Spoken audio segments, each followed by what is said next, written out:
है मसीह का प्यारा वचन, ये है वचन, प्यारा वचन, यीशु मसीह का प्यारा। परमेश्वर के धन्य नाम की महिमा हो। प्रभात मनन के सत्र 1748 में आप सभी का बहुत ही विनम्रता के साथ स्वागत करता हूँ। आइए आज के मनन के लिए हम पढ़ते हैं फिलेमोन अध्याय 1 पद 23 और 24। इपफ्रास जो मसीह यीशु में मेरे साथ कैदी हैं, और मरकुस और अरिस्तर्खुस और देमास और लूका जो मेरे सहकर्मी हैं, इनका तुझे नमस्कार। फिलेमोन की पत्री का लगभग समाप्ति तक हम पहुंच चुके हैं। पौलुस के सभी पत्रियों की परिसमाप्ति लगभग एक जैसी है। वह इस बात को कभी भूलते नहीं है कि अपने साथियों का नाम प्रकट करें। पौलुस की सेवकाई कभी भी एकल सेवा नहीं थी, उनकी सेवा हमेशा सामूहिक सेवा होती थी। प्रभु ने भी सबसे पहले अपने शिष्यों को सेवा के लिए जब भेजा, उन्हें दो दो करके भेजा था। लूका अध्याय 10 पद 1। प्रभु स्वयं भी सेवा करते समय उनके संग अपने 12 शिष्य रहते थे। यहाँ तक घर के भीतर 12 साल की बच्ची को जिलाने हेतु प्रवेश करते समय भी उनके संग पतरस, याकूब और यूहन्ना थे। कलीसिया की अगुवाई के लिए भी प्राचीन को नहीं बल्कि प्राचीनों को नियुक्त करने का आदेश हम वचन में देखते हैं। प्रेरितों के काम 20 की 17, तीतुस अध्याय 1 पद 5।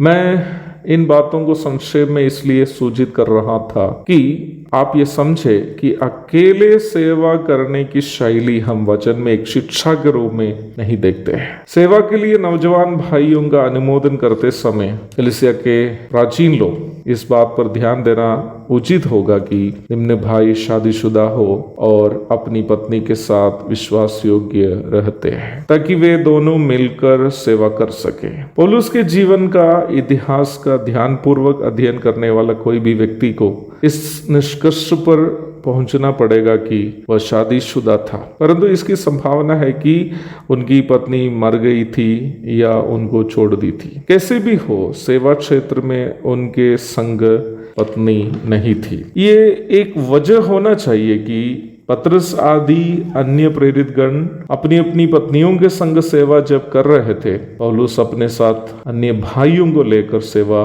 करता था। कैसे भी हो, सेवगाई के क्षेत्र में वह अकेला नहीं था। हमारे सेवगाई के क्षेत्र, चाहे समाज हो या कलीसिया, वहाँ पुरुष और स्त्री दोनों रहते हैं। प्रभु की सेवा करने वाले लोग कभी भी अकेले कोई महिला के साथ वचन बांटने नहीं जाना है, चाहे परिस्थिति कैसी भी क्यों ना हो। कलीसियाई सेवगाई के दरमियान मुझे कई बार बहनों को मीटिंग के लिए कार में लाने का या उनके घर छोड़ने की मजबूरी आती थी और आती भी है। ऐसी यात्राओं में यदि मेरी पत्नी मेरे साथ नहीं है तो मैं अपना बड़े बेटे को अवश्य साथ ले जाता हूँ। वो इसलिए नहीं है कि उन बहनें खराब है या मुझे उनसे कोई परेशानी है, परंतु इसलिए है कि वचन से हमें मिलने वाला नमूना यही है, और इस प्रकार शैतान को हमें परखने का मौका भी नहीं मिलेगा। अपने साथियों की ओर से फिलेमोन का अभिवादन करने के साथ साथ सेवगाई के क्षेत्र में प्रेरित पौलुस एक अच्छी नमूना भी पेश कर रहा है। वो यह है कि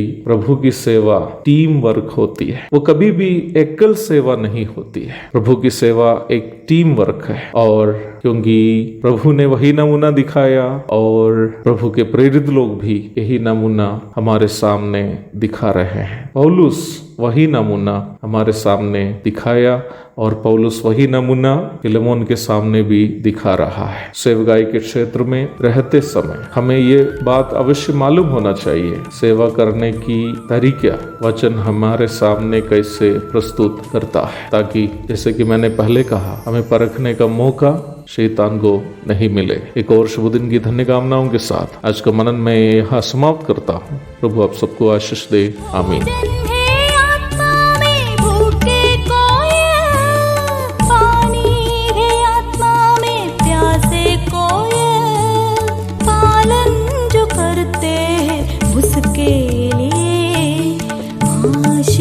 पाने का साधन है ये है वचन, प्यारा वचन, यीशु मसीह का